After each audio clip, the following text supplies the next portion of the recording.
A lot of people do not want to consume news anymore. So I kind of feel like that as well, to be honest. And yeah, taking in destructive and depressing news all the time can also take a toll on those that actually gather these stories and that have to make the news. The burnout rates have never been higher in our industry. And for this reason, we also need to take a little time out and talk about mental health and journalism. Hannah Strom is now here to do just that. She's a media consultant and author, and she also knows this too well. Her mental health journey within her profession is one of recovery from complex traumas, and it has led her to become the founder and co-director of Headlines Network, which promotes more open dialogue about mental health in journalism through workshops and podcasts. She's also a speaker on the topic and the former CEO of the International News Safety Institute and the Ethical Journalism Network. She has authored a book for Routledge, a practical guide for journalists on mental health, and that will be published early in 2024. She's also a flash fiction writer and an accomplished marathon runner. And yeah, and she's a very nice person. I just spoke to her, so so I need to say that as well. In her keynote, she will give us an input into how focusing on the well-being of journalists makes journalism better. Thank you, Lily. I'm just going to grab some water just before I start, because if I'm talking for 30 minutes or so, I may need some water, so just bear with me. Oh, I can... Are you sure? Yeah. Okay. My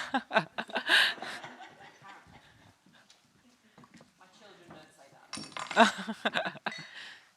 It's the same with my mom.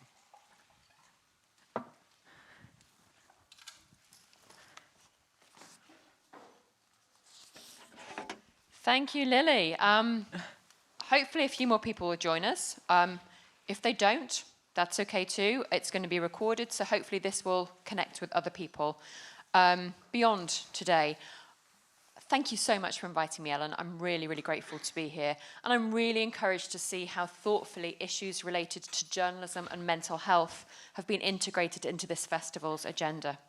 Empathy, humanity, inclusion, diversity, audience, democracy, solutions, trust. These are all words that come up in descriptions of the sessions here, concepts which are central to sustaining journalism.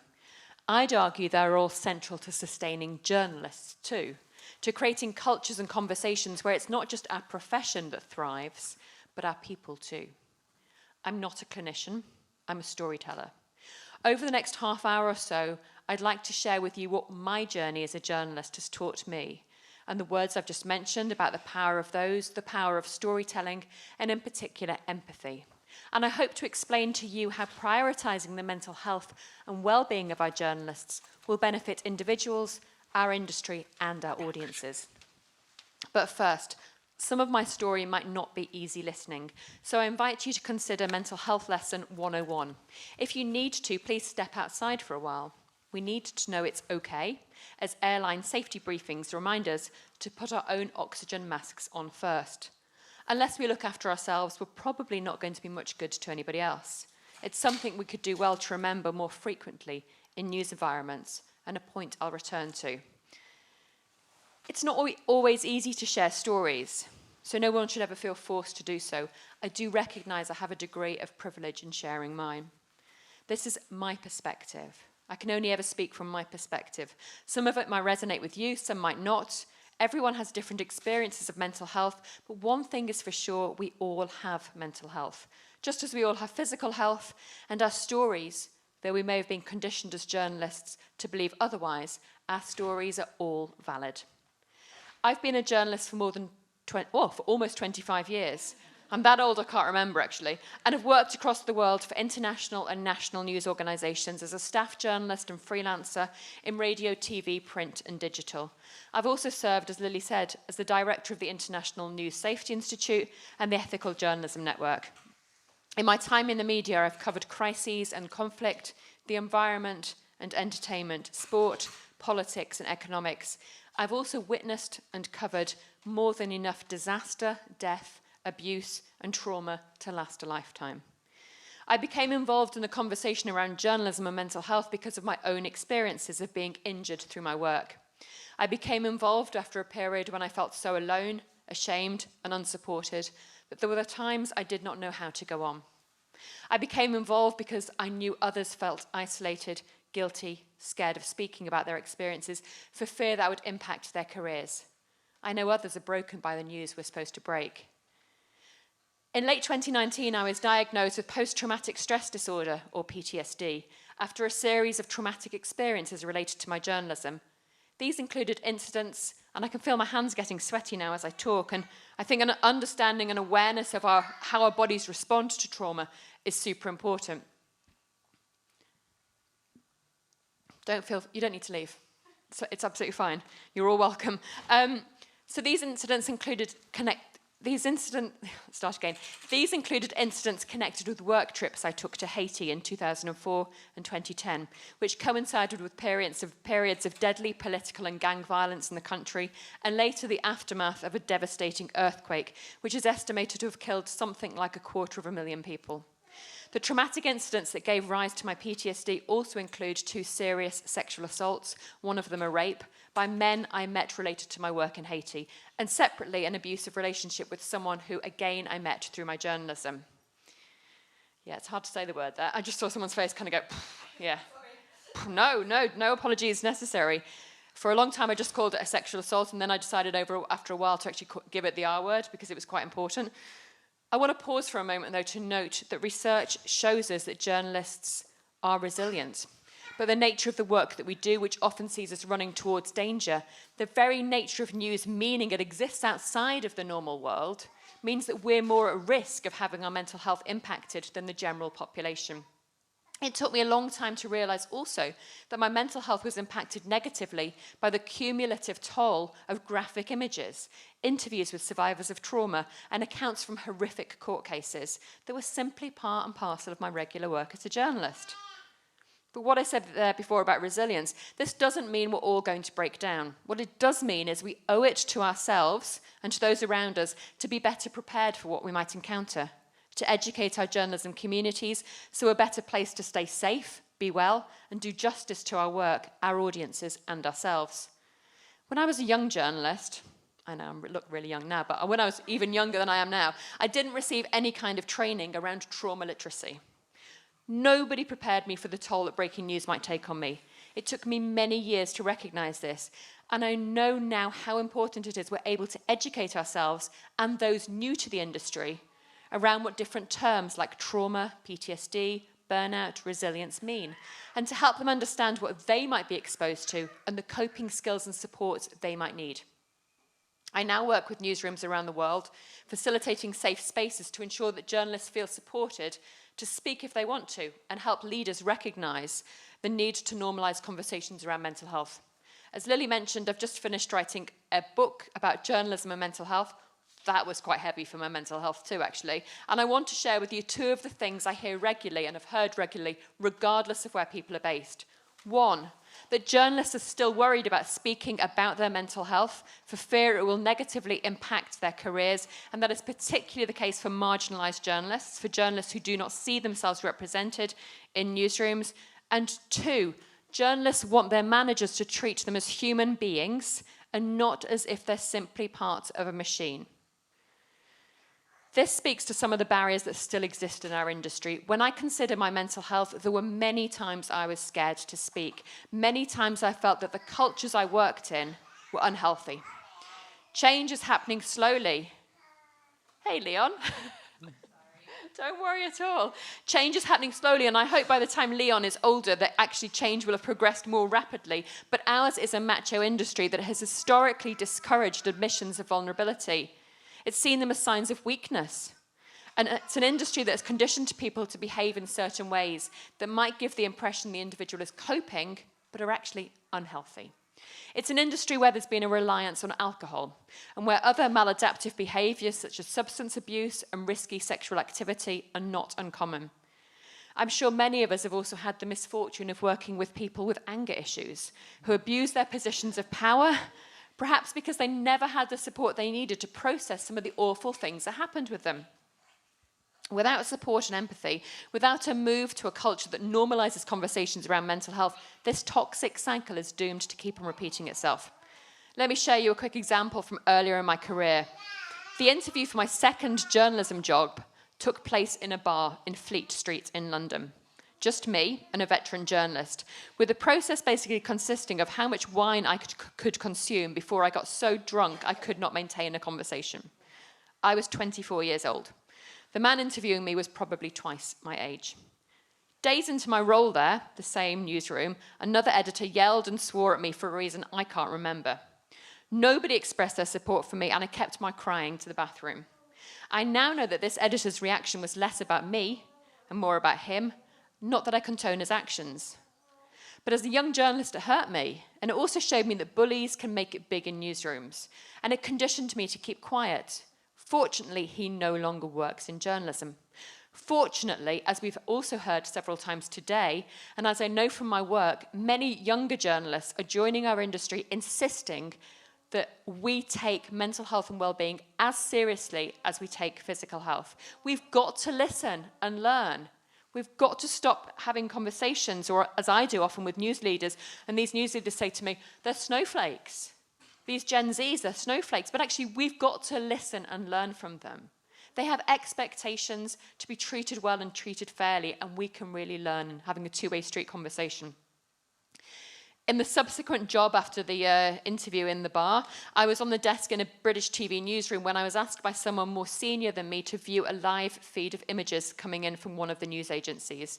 As one of the most junior journalists in the newsroom, I was supposed to decide what was too graphic to show our audiences on a nightly news programme.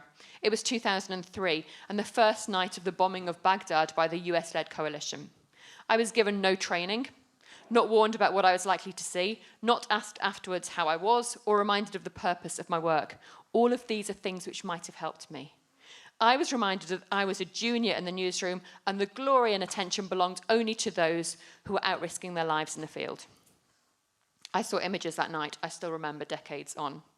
Shortly afterwards, I began having nightmares, drinking too much, engaging in other forms of risky behaviour. I began to question why I was doing my work, and I struggled to resolve the horrors I'd seen in that London newsroom with my daily life, when there was no danger of missiles falling from the sky in London, destroying other people's lives and homes as they had done in Baghdad. I didn't know then, nobody really knew then, that trauma comes in many forms in journalism. The conversation had just started in the early 2000s. Whether or not we're impacted by direct exposure or remotely, it can affect our mental health. In more than 20 years as a journalist, I've seen this too often. I first spoke publicly about my PTSD in 2020 in an article for the Poynter Institute. I made it my purpose to advocate because I'd been hurt and because I wanted to try to make a difference. It might sound naive, but just as I became a journalist to try to fight injustice and hold power to account and to amplify the stories of others, so I decided talking about my mental health was part of my purpose. In 2021, I set up Headlines Network, an organisation which is aimed at normalising conversations around mental health in journalism. We've created a suite of practical resources which are free, headlines-network.com. And these cover issues such as vicarious trauma, self-care, and support for colleagues, and we're about to publish one on burnout. I've also worked with dozens of newsrooms around the world, helping them build conversations and strategies around safety and mental health.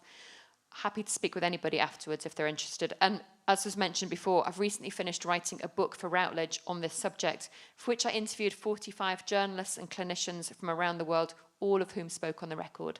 It was the most extraordinary privilege. One of the key things I've learned about mental health is that things are rarely linear. Recovery is not, that's for sure. And when we try to unravel our stories and understand the sources of our trauma, they aren't either. But one of the other things I've learned is the power of those stories. We're often told as journalists to not become the story, but I know there is an immense value in hearing from others. Unpicking my story was messy. I want to return to the moment I hit bottom, because it was only by hitting the bottom that I was able to find a way back towards the light and the sense of purpose I've mentioned. It was April 2018, and I was at the International Journalism Festival in Perugia, an Italian city and a conference that might be familiar to some of you here. I was there to moderate a series of panels, including one on Me Too in the media. April 2018 meant it was 6 months since the hashtag went viral and became a global cry against sexual harassment. Some big-name journalists had lost their jobs in the wave of the Me Too movement, mainly in the United States. But many colleagues I spoke with believed that some places, some newsrooms, continued to protect the perpetrators. Meanwhile, those who were harassed and assaulted were meant to put up with it and shut up about it, shut up about these unacceptable behaviours. At this point, I'd never spoken openly about my experiences of sexual harassment as a journalist. I'd never mentioned the sources who'd invited me back to their homes, the newsboss who had done the same and told me his marriage was failing, and that only I understood him, the older married colleague who seduced me with similar sentiments, those who suggested strongly that if I wanted to be part of the team on the news desk, I'd join them at the lap dancing club. I'd never mentioned the hands on my legs, my waist, my bum, the sexual comments from colleagues, interviewees, strangers in the crowd, bosses. Like many of my colleagues, I'd been conditioned to assume they were part of my job. Over time, there were so many incidents that to this day, I sometimes remember experiences of harassment I'd completely forgotten. I'd kept quiet too about the sexual assaults I'd suffered, perpetrated by men I met through my work.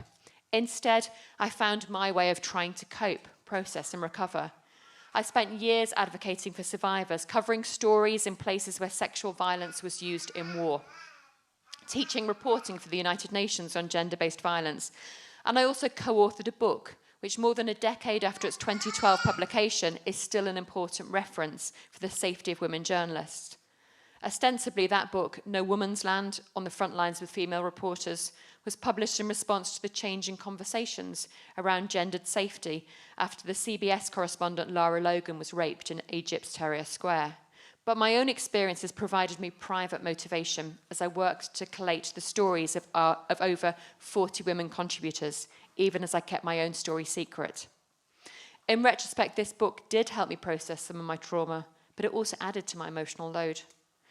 So by the time I got to Perugia in 2018, I'd been working at the International News Safety Institute for 8 years, and had been its director for around half that time. Much of my work at INSEE, as we called it, saw me liaising with news teams around the world, sharing fast-moving safety information from the front line and fault lines, coordinating safety conversations, as well as collating the casualty figures of the dozens of news media colleagues who died doing their work every year. During that time, I was also exposed, as many colleagues were, to the growing weaponization of social media and a ratcheting up of online violence, including the use for propaganda purposes by the Islamic State of a horrific video showing the murder of the American journalist Jim Foley. In my personal life too, the years preceding 2018 had brought several traumatic experiences, including the legacy of the abusive relationship I mentioned earlier, which I'd fled years before, and the traumatic birth of my second child. Back in Italy, I was also moderating a panel on a recent study I'd co-authored. The study focused on the emotional toll on journalists of covering the refugee crisis, which had reached its peak in 2015, when more than 1 million people arrived in Europe fleeing conflict and crisis overseas. I'd done this work with Professor Anthony Feinstein, and we'd found that many of the journalists in our study reported difficulties related to something called moral injury. This can be a difficult concept to understand, but we defined it in the report as an injury done to a person's conscience or moral compass by perpetrating, witnessing, or failing to prevent acts that transgress personal, moral, and ethical values or codes of conduct. Moral injury has also been described as like a bruise to the soul, and while not considered a mental illness, unlike PTSD or depression, it can cause shame, guilt, anger, and upset. And if left untreated, it can be a pathway to PTSD. Critically, we found that those journalists who felt less supported by their managers were at greater risk of moral injury.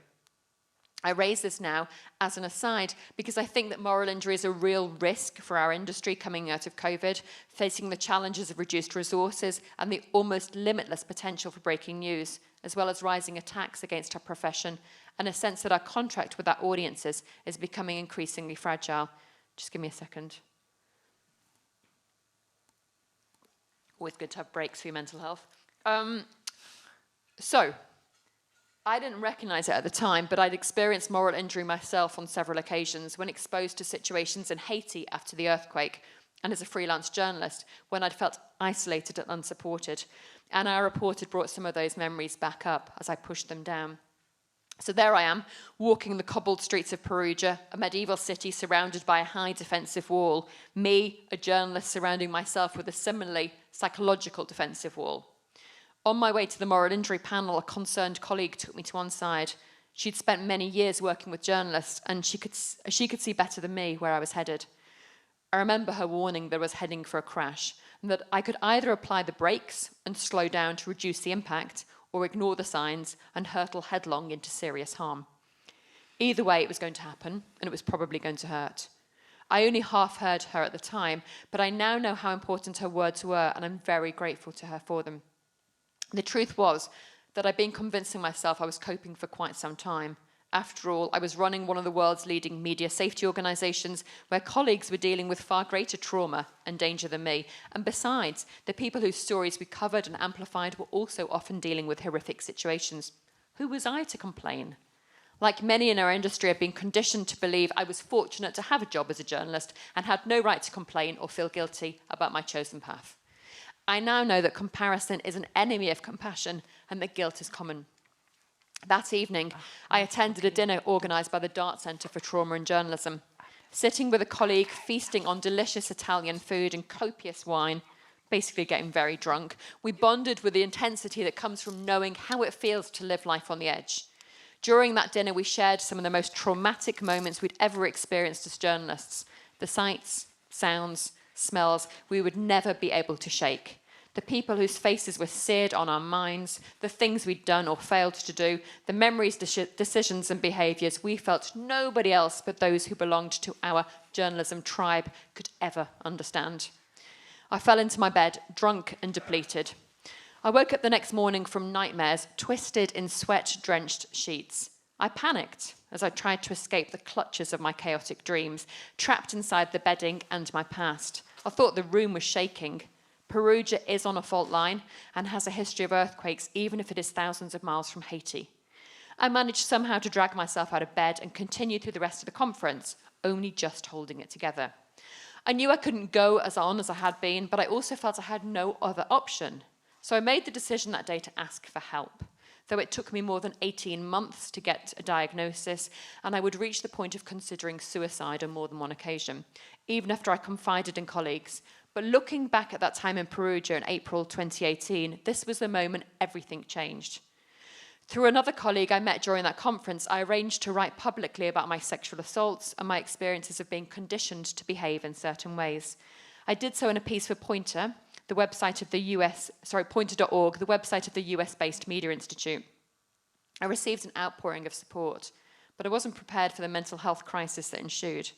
Putting my words out into the world had made the experience real, even if I could not yet admit the psychological impact it was taking. I felt intense shame. I questioned my decisions and behaviours that preceded the assaults. I remember being told by one of the perpetrators that nobody would believe me if I said anything. I blamed myself for not being able to identify the other man who assaulted me. I thought about all the women whose stories I'd been privileged to share as a journalist, and I constantly compared myself with them, telling myself that my trauma wasn't valid because they had endured worse. As a woman working in the predominantly male environment of journalism safety, I also feared that speaking about my experiences would be an admission of failure, that those who thought my work was no place for a girl would have been right all along.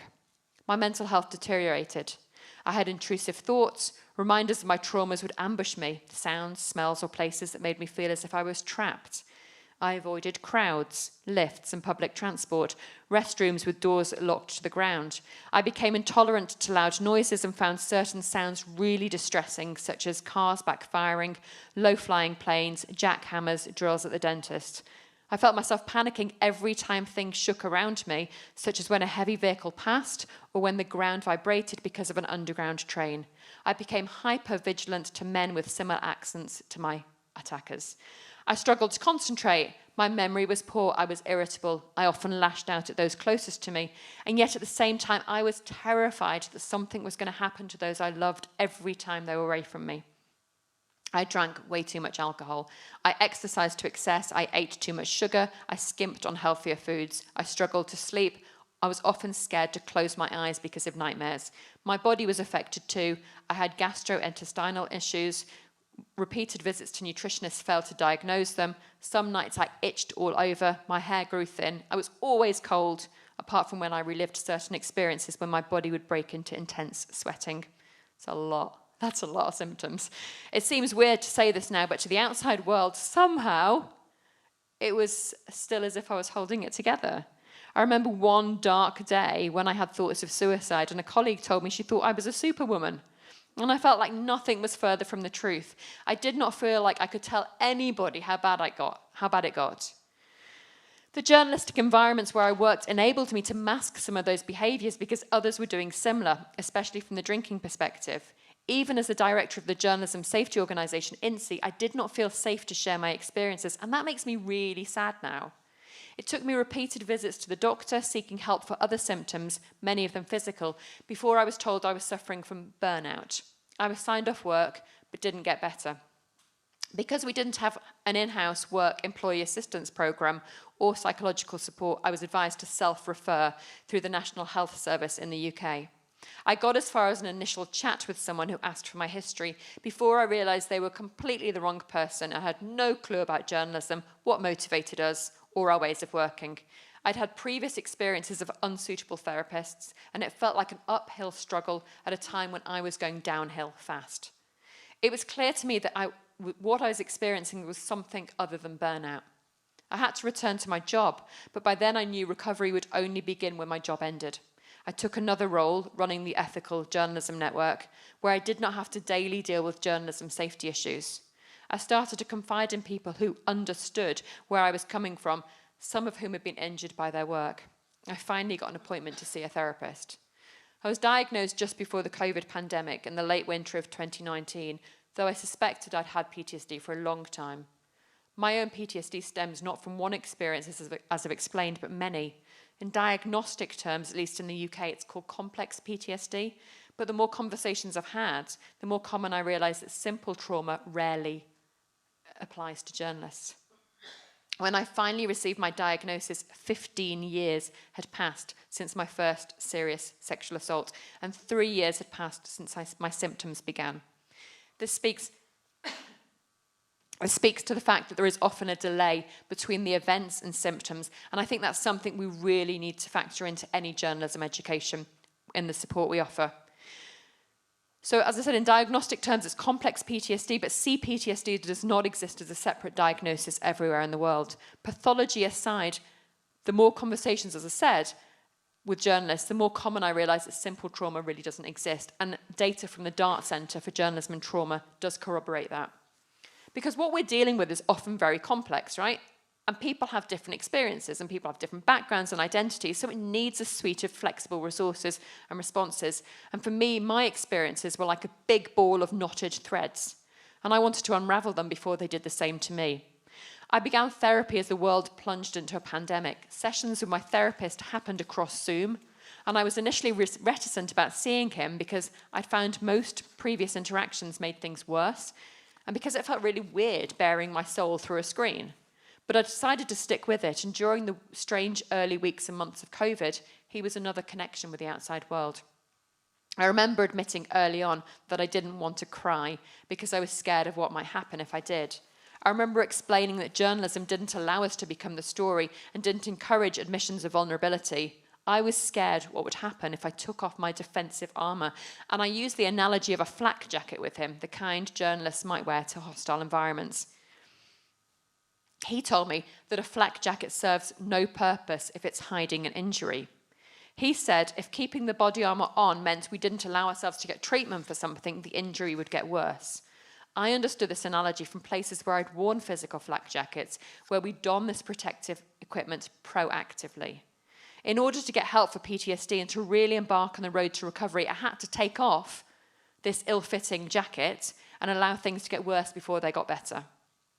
COVID brought great challenges to therapy for PTSD. I was in lockdown with my husband and 2 kids, facing my fears and speaking about them through a screen with someone I'd only met once in person. I worried my family would hear some of the horrible experiences I'd had. So instead, my therapist encouraged me to write down my experiences in the present tense. Time and again, I focused on one specific incident, writing and rewriting it until my memories became clearer. PTSD had messed with my memories, leaving big gaps in my history and reminding repeatedly of other things. So over time, I began to piece together the jigsaw pieces of my past and see the bigger picture as a more complete image of what I'd survived. For years, my inability to clearly remember my assaults exacerbated my shame. But through this therapy, I learned safely to unpack the boxes into which my memories had been wrongly stored and safely relive those experiences and then put the memories back into their rightful boxes. Writing and therapy allowed me to move forwards. I found other things that helped too. I benefited from speaking with friends and colleagues and spending time outside. Running was great exercise and a really good way to feel grounded and with nature. And over time, I was able to write publicly about my mental health experiences and did so in a piece for Pointer, another piece in July 2020.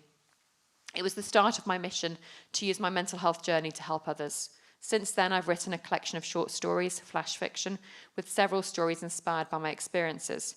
After being recognised for my writing with awards and nominations, I'm now working on a novel about a journalist who in the course of her work makes a difficult ethical decision which has devastating consequences.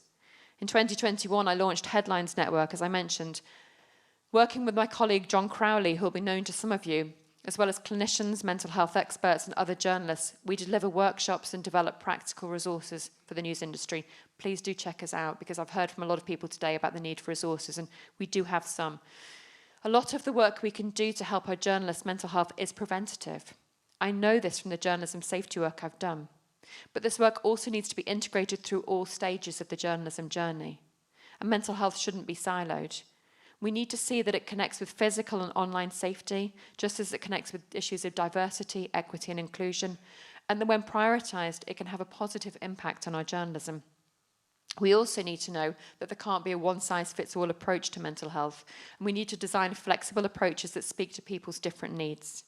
At Headlines Network, we've received amazing plaudits from across the industry for our work, and we're determined to keep on responding to needs. As part of our work there as well, we also host a podcast, hearing from celebrated journalists about the stories that have affected them and how they manage their mental health. The conversations have confirmed to me again the power of storytelling and how we use it in journalism to tell the news, but how we could also use it to benefit our journalists' mental health. In the past 2.5 years, I've separately worked with hundreds of journalists around the world. As I mentioned before, time and time again, one of the most common things I hear is people are scared of speaking about their mental health for fear it might have repercussions on their reputations or careers. It's a stigma that exists everywhere in the world at different levels, and I dream of a day when this worry does not exist.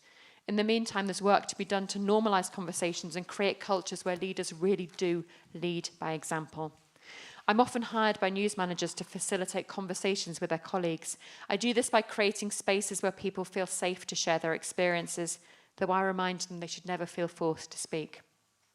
I listen to the concerns, coping mechanisms, I hear about the support they receive and what they'd like to see from their leaders in newsrooms.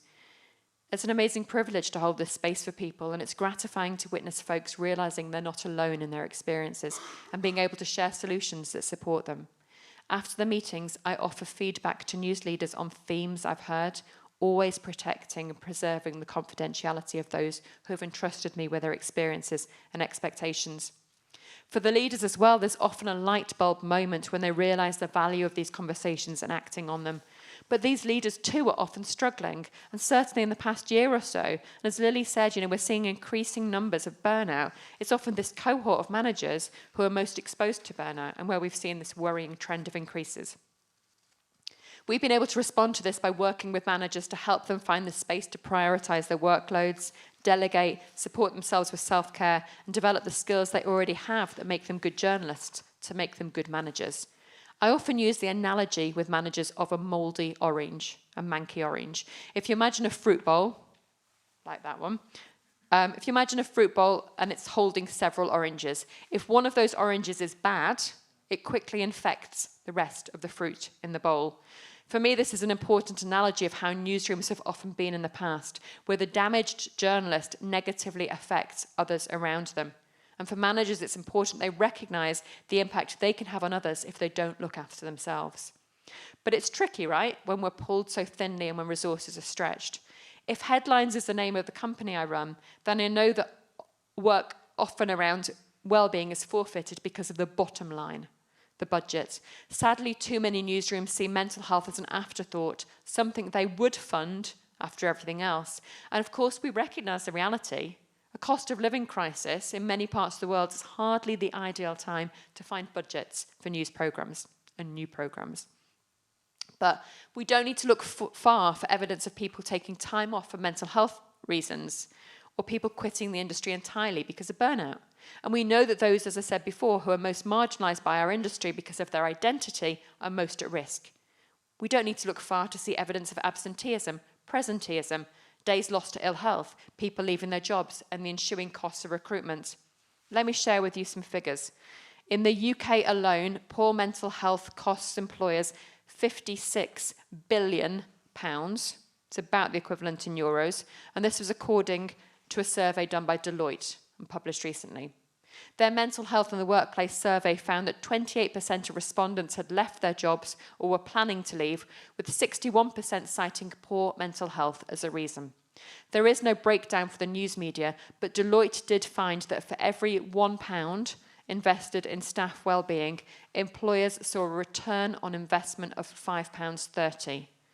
Invest £1, receive £5.30 back. Not rocket science to me. As I said, we know journalists are resilient, but that doesn't mean they're immune.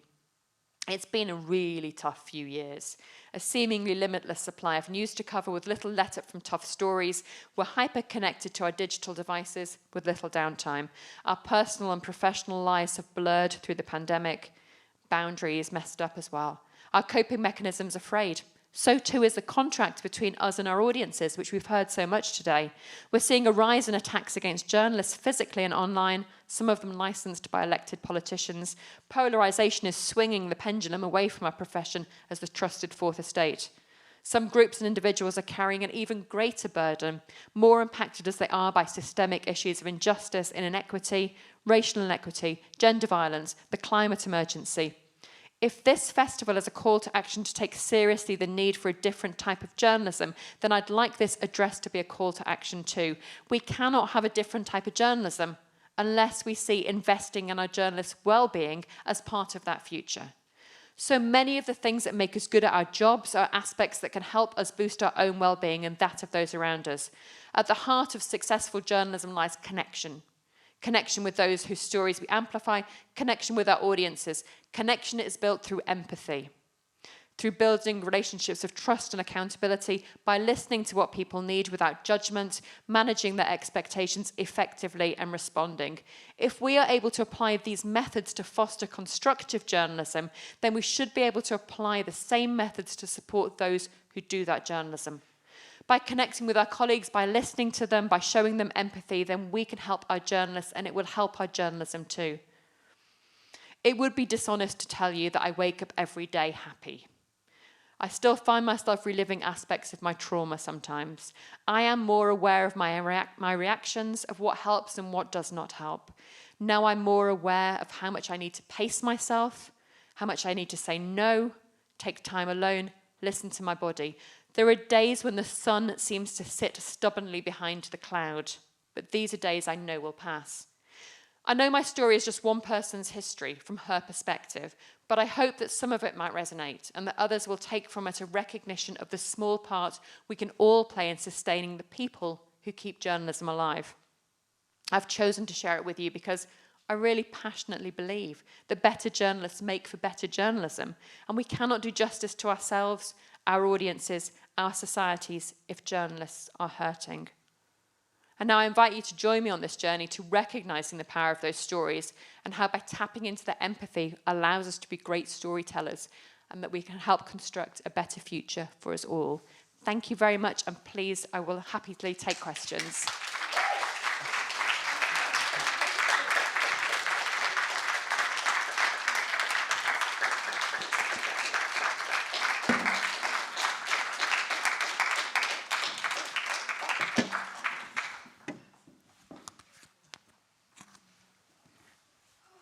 Are there any questions? Yeah, I see one there. It's less of a question and more of a comment. I just want to say thank you. I think it's incredibly brave. And sorry, I'm still a bit shaken from this whole talk. There was a lot. I think it's so important that we talk about this. And I kind of got involved in solutions journalism for the same reason. I started doing stories for solution-oriented stories kind of at the start of the pandemic, when I realized that my mental health was going down, and I was always super happy and super positive and outgoing, and I realized I had mental breakdowns and I had depression suddenly, and I didn't know where it was coming from, and I started talking to a lot of my friends who were in high positions, working for the EU, working for the UN, having high-power jobs, and they were all feeling similarly, and they were all collapsing left and right, and no one was talking about it. And I was thinking, like, well, if we don't talk about it, and we have already reached a certain status in society in that sense, then how is everyone else going to feel who is going to talk out even less, because they feel like, you know, when I already feel I can't say this because my colleagues are going to judge me, I'm a freelancer, they're going to think, oh my God, like, she's hyperventilating at home, we can't give her any shifts because she's not going to do her job, then how is everyone else going to feel? So I decided to do a story about, well, I kind of went on a personal deep dive, why especially my generation is suffering, and we decided to actually have me on camera talking about my own struggles, and it was a really hard decision because I was really afraid of the feedback within the company I work for, because there is still a bit of a prejudice, I would say, when it comes to talking about mental health. And I did receive a lot of negative feedback from mainly older white cis colleagues, I want to say, who did not understand why I did that. But then the feedback I got from our audience was incredible. There was so much empathy and compassion in the audience. Was really like, thank you for having, you know, someone say that it's happening to them too, because only then can we have a conversation about mental health. And it started my whole career in solutions journalism, because I suddenly realized, like, I have power again to do stories and to tell these stories, because I feel like I'm involved myself. And so I do agree a lot that we shouldn't, sometimes, I mean, we shouldn't always make ourselves the story, but there are certain situations when that really makes sense, and where it creates trust with the audience, and where it creates empathy and a connection, as you said. So I just wanted to say thank you for doing that. It's incredibly brave. I really needed to hear that. I think a lot of us did. And yeah, yeah, that's it. That was my comment. See more questions? I think, yeah, there's one up there. Yes, I'd like to echo that and say thank you for your courage in the story that you tell today. It's very, very, very emotional. And my question is, what is the link between Headline that exists now, and you mentioned the Dart Centre, which I was involved in ages back. Is it complementary work or what? Yeah, thank you. It is working. Thank you for mentioning that. So I don't think, in all conversations around journalism safety, I don't think there's any room at all for competition. I think it's so important to say that. I sometimes think the reality is different, though. DART are doing amazing work, but DART predominantly focus on working with journalists who are covering traumatic stories and helping them cover those in an ethically sensitive way. They do work as well supporting journalists around issues related to trauma and mental health. What we tend to do is kind of be very, very practical in terms of creating the practical resources as a response to the kind of audiences with whom we work. We're good friends with Bruce and Gavin and the people at DART and Irena, who I was on a panel with this morning. So I think there's masses, as long as journalists are suffering, there's enough space in the conversation for us all to be involved, for us all to kind of amplify it, be good allies and support that. So hopefully that answers that question. And what happens to journalists in fragile states? Do you mean fragile emotional states or fragile geopolitical states? Geopolitical states. Is it a serious problem, or is it simply ignored? I mean, Well, that's it. I mean, that's the thing. When you talk about physical safety as well, if you go back to the kind of physical safety conversation, the kind of focus predominantly on physical safety has always been around kind of the international correspondents who jump in and jump out, and very much less so on the local journalists who are much more impacted on the, you know, something like the 2 journalists per week who are being killed for their work. So if you can imagine that's the physical situation, then it's only going to be many, many times worse in the psychological situation. I would also say in some of those fragile states, and from what I found from writing the book, that the taboos and stigma around conversations to do with mental health are so deeply entrenched, and the kind of ways we need to approach conversations about psychological support, it's not helpful looking at it through a Western lens. And too much of our kind of the conversations we've had around mental health and safety in journalism are through a Western lens. So they need to be led by the kind of communities on the ground there, but very, very much so, you know, we need to recognize that if we have it bad, then our colleagues elsewhere have got it multifold times. But that does not invalidate another individual's experience. I think I saw another person up there. Yeah, from me, thanks for being so open as well. The question I have is not only related to me, but also to some of my colleagues who are in the same situation. What advice would you give to especially freelance journalists who do not have the backing of an organization and who suffer from like emotional stress or trauma from personal long-time stories where just stepping away from the story is not an option? Yeah, and thank you so much for mentioning that. So first of all, I'm not a clinician, so I can't give medical advice, I have to say that. But I think that, you know, there are a few organisations out there now who are doing great work supporting freelance journalists, and the organisations like us don't just focus on staff journalists. So for instance, Rory Peck, for instance, has a fund, the Rory Peck Trust has a fund to provide some psychological support to freelance journalists. I don't think we should underestimate the power of identity groups as well, of peer support networks and identity groups. So for instance, there is the Society for Freelance Journalists, which has been built up during COVID because people were realizing quite how isolated freelancers were. You know, in certain parts of the world with the cost of living crisis as well, you can't just say, well, there's this assumption you can't just say I'm having a crappy day and therefore I can't work, right? Because you need to keep on earning money. So it's a really difficult kind of thing to be able to navigate. But I think a lot of the time freelancers, you know, there is a lot of solidarity and support to be had within that community, but don't underestimate the cumulative toll that work can have on people because it's super important. And if you can speak with people, I would say the first line of support is having a conversation with someone you trust, ideally not over a lot of alcohol, but having a conversation with someone you can trust. Do we have any more questions? Okay, so first of all, of course, thank you very much. But I also have another question for you, which is, because this is obviously a very important topic, but how do we get more people engaged and people engaged in general into this conversation? Thank you for mentioning that. And I think that you can see we've got a few people here, but I think it's, you know, we're at the end of the day, people are tired, but every single person out there has mental health. Every single person out there has physical health. We would not kind of ignore our physical health, right? So why are we ignoring our mental health? So I think the more we can talk about it in a normalized way, the better. The more we can try to tackle some of the stigma and taboos, the better. And the more that we can see that actually, if we have these great conversations, then we're helping our industry, right? We're helping our industry, and actually we're also building up that relationship with our audiences as well. So it can only be good. It can only be good for journalism if we, you know, well journalists make good journalism. All right, thank you.